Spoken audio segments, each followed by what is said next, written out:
E aí, meus queridos, estamos de volta com mais outra aula para vocês. Essa é a nossa aula 41.1. Então, ó, pega aí todo o material que o professor presencial entregou para vocês. Nós vamos seguindo lâmina por lâmina. Hoje vamos falar sobre tecido conjuntivo e também tecido adiposo. Acompanha todas as explicações. Assim que nós finalizarmos, eu vou deixar vocês fazendo a atividade e só depois eu volto, tá bom? Dá uma olhada na tela. Olha aí, ó, aula 41.1.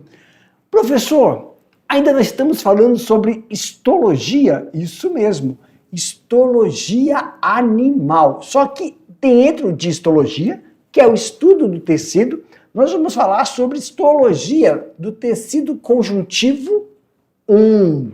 Então, dentro de tecido conjuntivo, nós vamos falar sobre tecido conjuntivo propriamente dito, tecido conjuntivo adiposo. Para mim, meu diretor, pessoal, já aviso logo, quando a gente começar aqui, quando eu estiver falando sobre tecido conjuntivo propriamente dito, sempre tem que ficar ligado em quê? Estrutura, propriedade, característica, função e o objetivo desse tecido. Esse objetivo é como se fosse a importância dele para diversos órgãos e o tecido do qual ele faz parte, do qual ele constitui. A mesma nós vamos usar para o tecido adiposo. Entender a sua estrutura, que vai conferir uma determinada propriedade. Essa propriedade dá a esse tecido uma característica que vai imprimir essa função, esse objetivo vital em determinado tecido animal. Tudo bem? Na tela, meu diretor? Então, olha aí, ó. Vamos iniciar com o tecido conjuntivo. Professor, conceitualmente falando, o tecido conjuntivo ele é um tecido conjuntivo de conexão, de origem mesodérmica, que possui uma diversidade muito grande.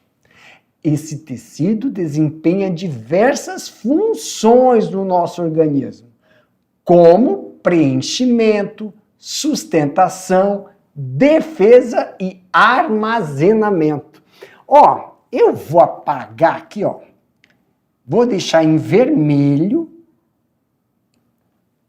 É um tecido de conexão, origem mesodérmica e possui uma diversidade muito grande. O que eu vou chamar a atenção aqui, ó? Esse tipo de desenho tem diversas funções no organismo. Por exemplo, ele serve como preenchimento, ele serve como sustentação e ele também, ó, defesa e armazenamento. São 4 funções distintas. Então, com isso, pessoal, podemos definir que quando um tecido ele é formado por estruturas macromoléculas, nós temos, para mim, meu diretor, nós temos estruturas de macromoléculas homopoliméricas, macromoléculas heteropoliméricas. Macromoléculas homopoliméricas são moléculas iguais, só tem uma função. O tecido conjuntivo é uma estrutura de uma macromolécula heteropolimérica. Logo, ele vai ter mais de uma função, dependendo de onde está localizado e a sua especificidade. Tá bom? Na tela, pessoal. Olha aí então, professor, vamos por parte. Nós temos o tecido conjuntivo propriamente dito. Caracteriza-se morfologicamente por apresentar diversas células imersas em uma grande quantidade de material extracelular. Então nós temos aí, ó, fibroblastos, colágeno, elastina, reticulócitos ou fibras reticulares, adipócitos, macrófagos, plasmócitos.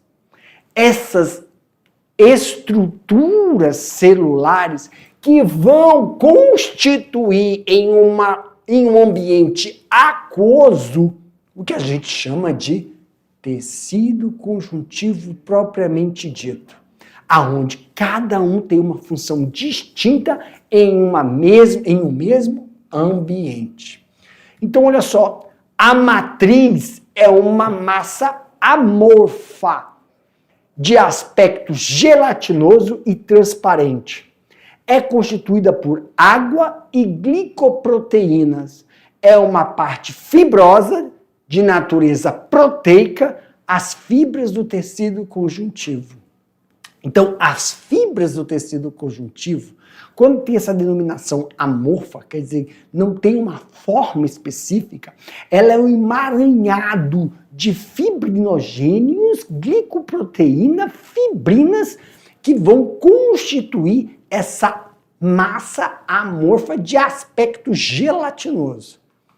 O tecido conjuntivo, nós temos aí, uma estratificação. Vamos entender essa estratificação? Lembra das nossas outras aulas quando nós falamos sobre pele, derme. Então aqui, no tecido conjuntivo, também nós temos aí uma substância, um pedaço, uma estratificação, aonde na porção, da epiderme, na porção da epiderme, tem aberturas de glândulas sudoríparas, onde nós temos estruturas anexas à derme, tecido subcutâneo adiposo, e logo abaixo nós temos as artérias e veias. Terminações nervosas que chegam na estrutura da derme. Nós temos glândulas sebáceas e glândulas sudoríparas e folículo piloso entre a estrutura da derme e do tecido adiposo. Aí sim, temos os músculos eretos do pilo, extrato basal, extrato espinhoso e o extrato córneo. Cada estratificação tem aí uma determinada característica desse tecido. As células do tecido conjuntivo são de diversos tipos, entre seus principais nós temos aí, fibroblasto. São células metabolicamente ativas, contendo longos fios ou prolongamentos citoplasmáticos, que nós estamos vendo aqui, esses prolongamentos citoplasmáticos. São células ricas em retículo endoplasmático rugoso e ribossomo. Toda vez que nós ouvíamos falar desta estrutura, retículo endoplasmático rugoso, significa que realizam síntese de proteína. Na sua maioria, as sínteses de proteínas são com atividades enzimáticas. Nós temos proteínas estruturais e proteínas enzimáticas. E logo, com a estrutura do retículo endoplasmático rugoso e ribossomos, a síntese dessas proteínas com atividades enzimáticas e estruturais, mais fibras. São os emaranhados do fibroblasto que vão exercer as funções. Macrófago. Professor, o macrófago é uma célula de estrutura ovoide que pode conter prolongamentos citoplasmáticos e inúmeros lisossomos. Então, ele é responsável por realizar fagocitose e pinocitose de partículas estranhas ou não ao nosso sistema. Macrófago é uma célula que engloba, através de pseudópodes, ele localiza, ele identifica patógenos quando há uma invasão no organismo. Esses patógenos liberam sinais químicos que são captados pelo macrófago. O macrófago identifica que essas moléculas são moléculas exógenas. Professor, oi, o que são moléculas exógenas? São moléculas ex, fora, origem, de origem externa. E assim, os macrófagos englobam esta partícula exógena patogênica, quebra através de reações químicas, pois eles são ricos em lisossomos. Os lisossomos têm essa capacidade digestiva, de quebra, de reação, de pegar uma macromolécula e transformar em um monômero.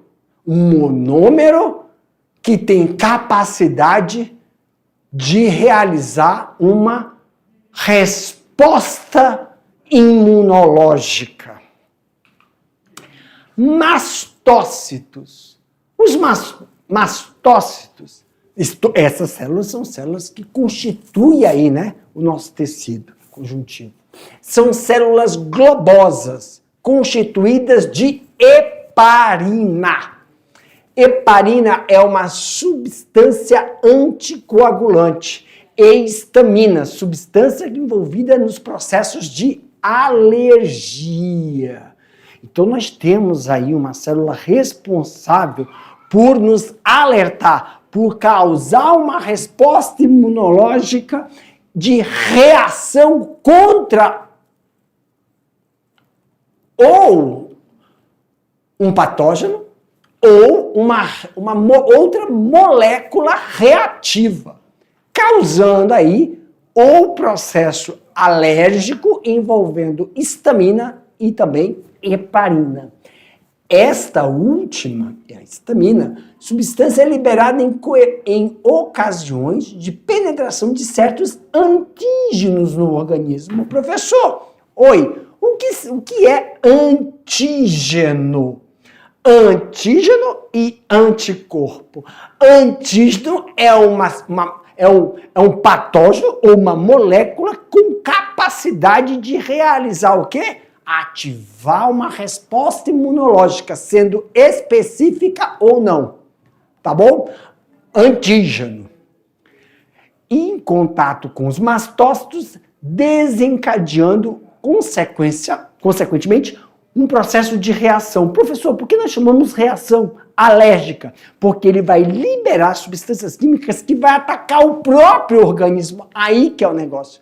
Não ataca somente o organismo, ataca essas moléculas antigênicas, só que ao mesmo tempo afeta moléculas de células adjacentes. Tá bom? Plasmócitos. Plasmócitos são células ricas em retículo endoplasmático rugoso granular. Então, se for retículo endoplasmático rugoso, síntese de proteína. Lembrando, proteína, temos que identificar se são proteínas estruturais ou proteínas enzimáticas, abundantes em locais sujeitos à penetração de bactérias, como intestino, pele e locais em que existam infecções crônicas. Produto de todos os anticorpos no combate de micro-organismos. É originado no tecido conjuntivo a partir da diferenciação de células conhecida como linfócito B. Pessoal, nós temos os macrófagos, que são células apresentadoras de antígeno. Os macrófagos captam um antígeno, uma proteína antigênica, e apresentam para uma célula B. Essa célula B, ela é uma célula virgem, aonde ela vai sinalizar para o sistema imunológico que foi identificado um antigênico, um agente antigênico no sistema. Desta forma, esse agente antigênico vai ser neutralizado quando for apresentado para os linfócitos. Falando nisso, vamos ver então os principais tipos de tecido. Dentre as características mencionadas. Nós temos aí o tecido conjuntivo frouxo, que serve de apoio para o epitélio, e a camada vasosanguínea e linfáticos. Estruturalmente, nós temos aí, ó, como observar os vasos, né?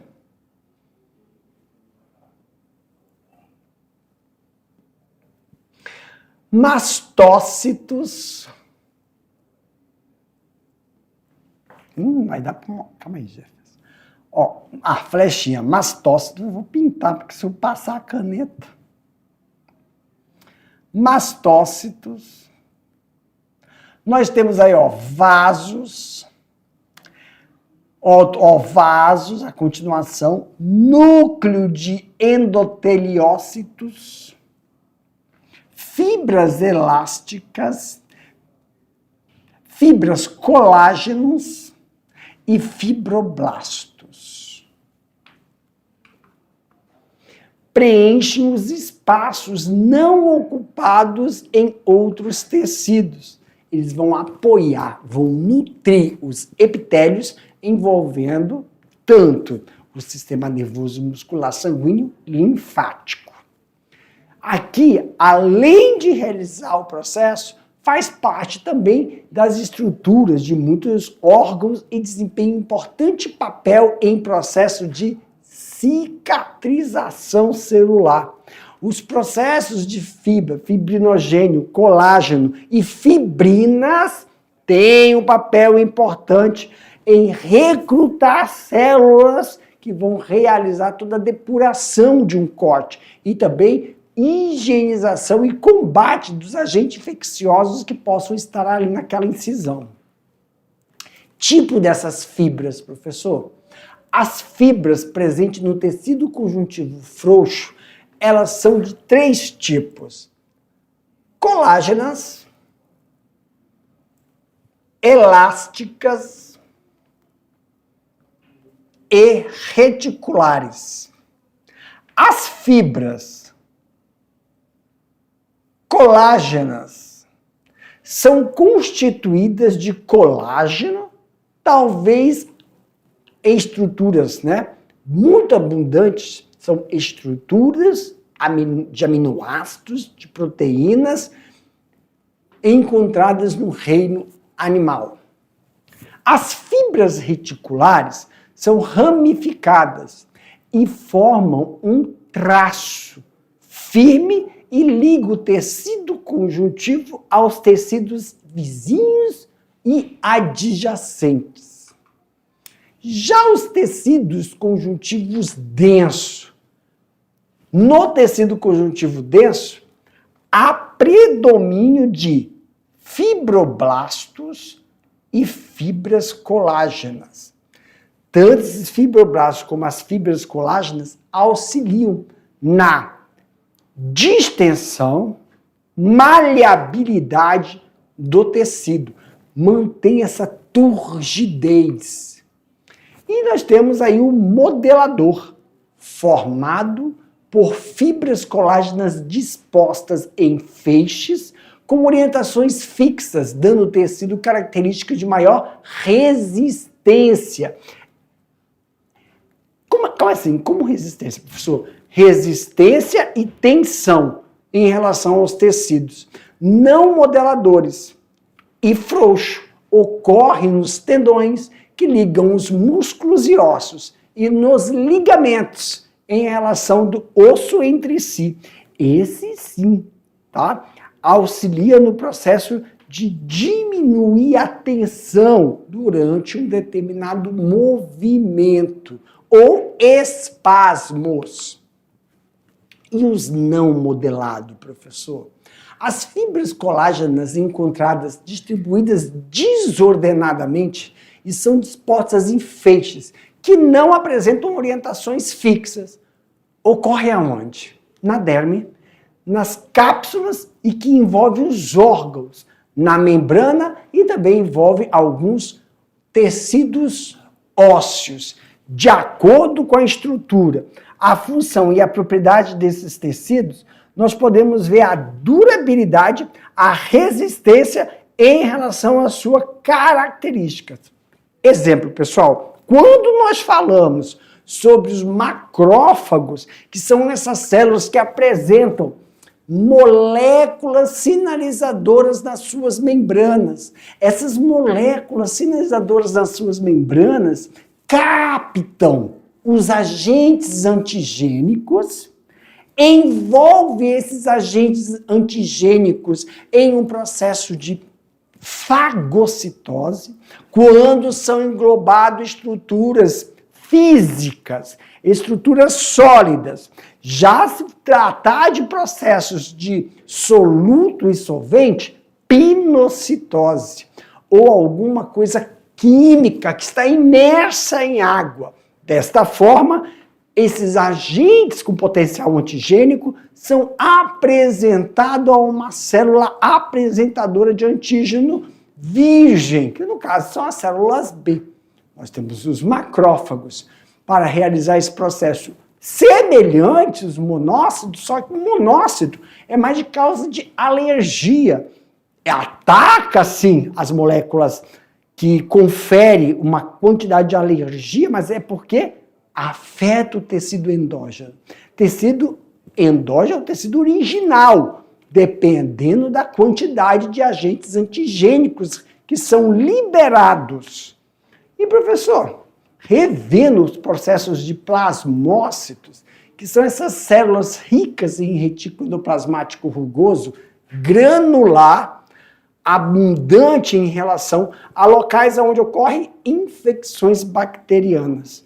Então, tanto na garganta, no intestino, são regiões altamente concentradas em relação ao processo de infecções. Então, essas infecções, o que significa uma infecção crônica? Muitas vezes, o processo inflamatório que causa uma infecção crônica não há cura, mas sim que tratamento. Quando é crônico, já não responde a determinados medicamentos.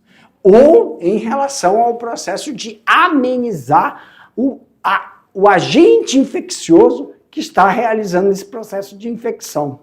O produto desses anticorpos no combate desses micro-organismos que é originado no tecido conjuntivo a partir da diferenciação de uma célula conhecida como célula B ou linfócito B. Entre eles, aí ia me esquecendo aqui, que nós temos aí também as células do fibrinogênio, fibroblastos, né? Que são essas células também com atividades metabólicas ao longo desses fios e prolongamentos citoplasmáticos, tem nas suas regiões intracelulares, que nós podemos ver aqui, ó, uma quantidade de ribossomos. Ribossomos, entre esses ribossomos e esses retículos, vão produzir aí proteínas, síntese de proteína. Na grande maioria, são proteínas estruturais e também proteínas com atividades enzimáticas. Essas proteínas com atividades enzimáticas intracelulares não vão fazer reações alérgicas, mas vão fazer reações de compactação, destruição de moléculas antigênicas. E o tecido adiposo, professor? Também chamado de tecido conjuntivo adiposo. Nesse tecido, a substância intracelular é reduzida e as células são ricas em lipídios. São denominadas de células adiposas ou adipócitos.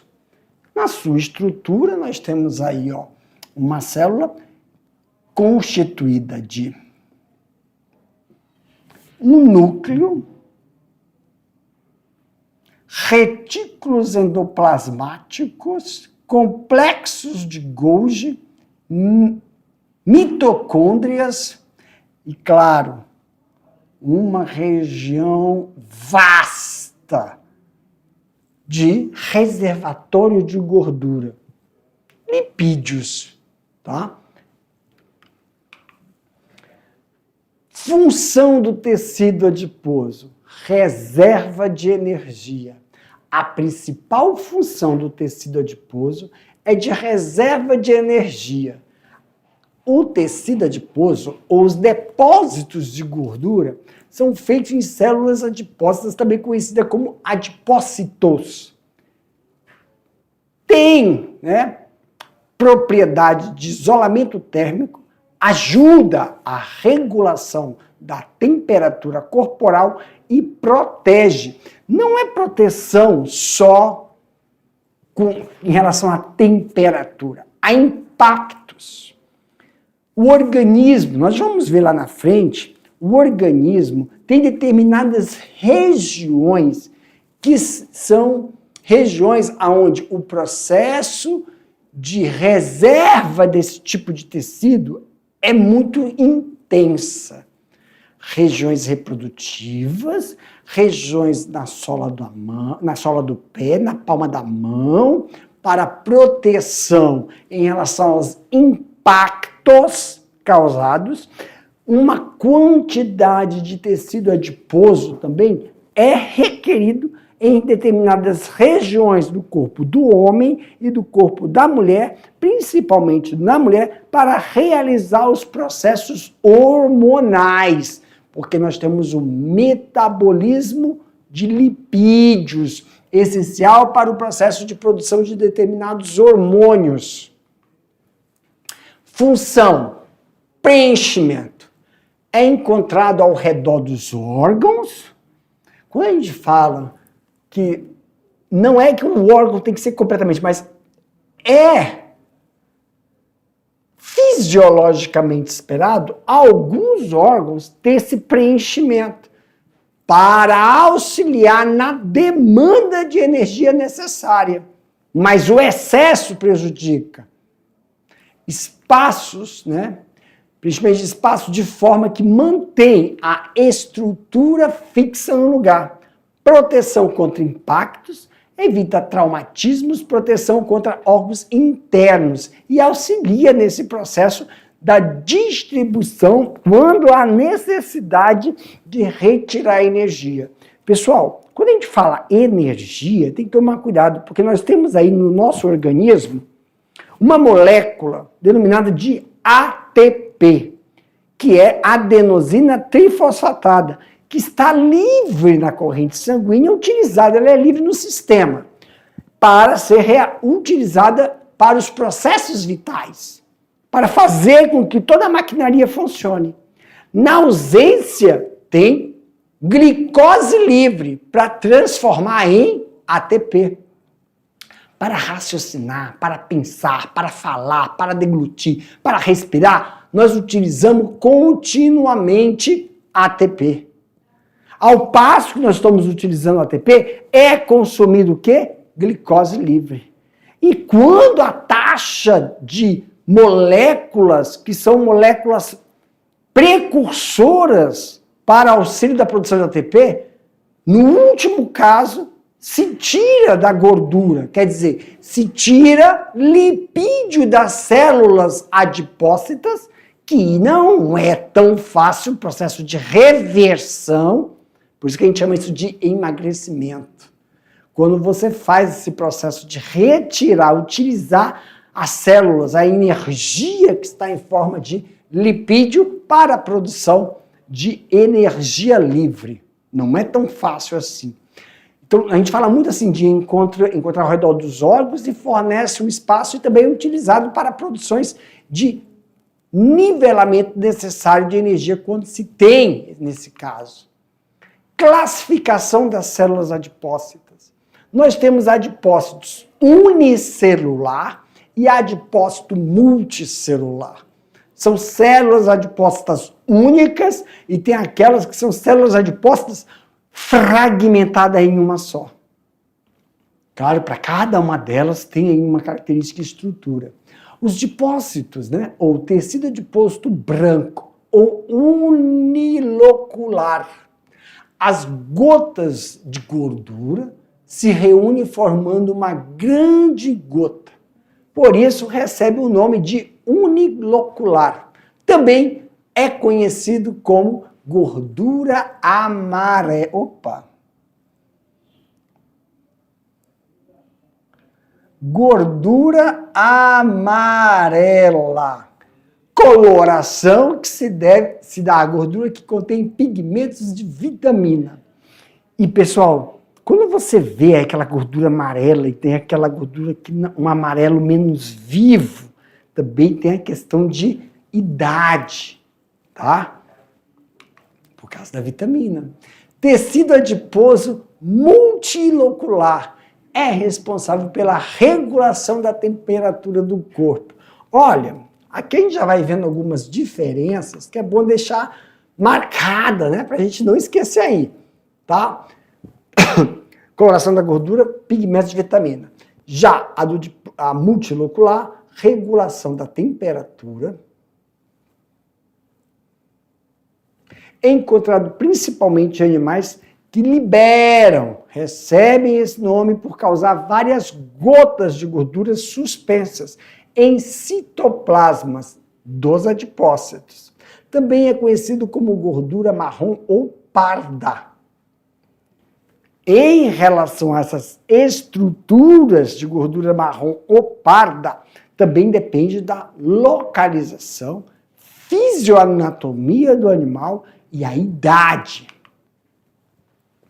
Apesar de ter um papel importante, o tecido adiposo é indesejável em excesso. O acúmulo de gordura aumenta o peso e o volume corporal. Quando a gente fala que aumenta o peso e o volume corporal, temos que entender que isso dá uma demanda no metabolismo. Dando uma demanda no metabolismo, requer um esforço de determinado órgão do qual ele está em excesso. Coração, fígado, pâncreas, regiões abdominais. Esse excesso de esforço físico significa que vai estar gastando mais energia, realizando o consumo de fontes energéticas sem gastar o que está armazenado. O processo de retirar a energia do tecido adiposo, ele é bem mais complicado e gasta mais energia e requer a demanda dessa energia. Então, requer uma força de vontade para que você um jejum, né? Um jejum fazendo com que você realize esse processo de gasto, porque o esforço, quando eu falo esforço, pessoal, você tem que imaginar, porque só quando você está levantando peso, ou está correndo, você fica fadigado, não fica? Então, os alvéolos têm um esforço. O fígado, ele faz a nossa desintoxicação celular. Ele tem uma função, dá um esforço. O fígado fica sobrecarregado nas suas funções. Os rins ficam sobrecarregados nas suas funções. Esse é o esforço. Sendo que aí, quanto mais você esforça para o funcionamento desses órgãos, mais você vai ter necessidade de consumir uma fonte que te dê energia para elaborar a atividade fisiológica. É nesse sentido que a gente fala que sobrecarrega o sistema em relação ao seu funcionamento. Isso, se nós destacarmos ainda as questões que não são físico-químicas, são físicas, como o processo de... Como é que eu vou falar? De movimentar articulações. Os desgastes das articulações em relação às movimentações. Falou em articulação, não é fisiológico, é o desgaste. O desgaste, sim, vai fazer uma sinalização no osteócitos, condrócitos e osteócitos e condrócitos. Na verdade, é condrócitos e osteócitos que vão realizar o processo ainda vai desgastar e estimular o desenvolvimento de osso, mas depende para onde, né? Porque dependendo da idade, você não vai mais passar pelo processo de ossificação. Em palavras para entender, quanto mais velho, para a cicatrização do osso é mais difícil. Então, quando você desgasta a epífise ou a cabeça de um determinado osso de uma articulação, você está desgastando o colágeno, a elastina, que vai diminuir a fricção entre essas articulações.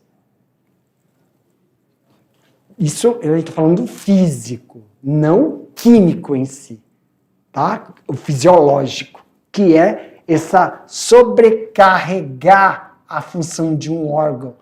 Quando eu falo aqui do sistema. Quando eu falo sobrecarregar o sistema, é sobrecarregar a função dos órgãos. Baço, fígado, coração, rim, alvéolo, para você fazer o processo de inspiração e expiração, os rins, além das articulações. Levando em consideração que o acúmulo, quando a gente fala de acúmulo, do excesso. Então, aqui nós temos esse agravante das células, do excesso, né, de células lipídicas, que são os, voltando aqui, adipócitos ou células adiposas, que mais de 85% do seu espaço é reservatório de lipídios, que passa por um processo de desidratação, retirada de molécula de água, e são depositadas nessas células. Essas células, pessoal, elas não têm esse potencial de dividir. Quando faz essa divisão, né, que cresce o tamanho, isso realiza, então, uma camada mais espessa desse tecido adiposo. É aí que está o negócio. Como você vai realizar a retirada desse tecido adiposo, ele não sai. O tecido adiposo, uma célula adiposa, ela seca. Ela seca. A reserva sai, mas o tamanho, tá vendo? Essa aqui é menor, o diâmetro dela é 1, essa aqui tem um diâmetro maior. Ela seca, ela murcha, mas ela fica. E ela não sai. Ela tem uma porcentagem de lipídios que sai dela. Por isso, na grande maioria, quando você vai emagrecer, você tem que fazer o quê? Retirar de forma mecânica, cirúrgica, o excesso. Não só dele que fica, mas também o da pele, que estica no processo de formação, no desenvolvimento dessas células adipócitas. Para mim, meu diretor, pessoal, nós vimos aqui na aula 41 sobre dois tipos de tecido, o tecido conjuntivo e o tecidos adipócitos. Daqui a pouco a gente vai voltar para fazer um bate-bola, jogo rápido, colocar aí as principais características e diferenciações celulares entre esses dois tecidos, que aí daqui a pouco, assim que eu voltar, a gente vai ter atividade, tá bom? Tchau, tchau.